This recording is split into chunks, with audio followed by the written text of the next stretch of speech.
2014, une année de prouesse médicale. En matière de greffe d'organes, une Suédoise de 36 ans née sans utérus a réussi à donner naissance à un enfant.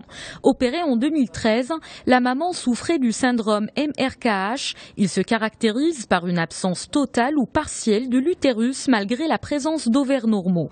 Ce syndrome toucherait une fille sur 5000 à la naissance. Le cœur artificiel, conçu par une société française, a été testé sur 2 patients avec un succès relatif.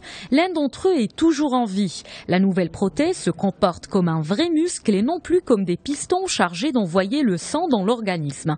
Les scientifiques ont ainsi réussi à imiter comme jamais auparavant le fonctionnement du cœur. Une deuxième série d'études sera effectuée en 2015 pour commercialiser la prothèse en 2016. Le Human Brain Project est le projet de recherche neuroscientifique le plus ambitieux au monde. 135 institutions partenaires se sont réunies autour de cette étude de plus d'1 milliard d'euros, une étude cofinancée par l'Union européenne. Objectif, trouver les moyens pour permettre une compréhension en profondeur des mécanismes du cerveau humain, un facteur clé pour le développement informatique.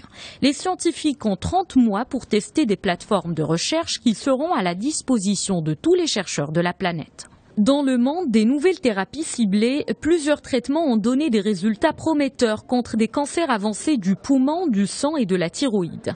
Désormais, des molécules de thérapie ciblées agissent chacune sur des cibles différentes pour bloquer la prolifération des cellules cancéreuses. La chimiothérapie traditionnelle bloque à peine la multiplication de ces cellules, mais avec plus d'effets secondaires. Et l'année 2015 réserve bien des surprises.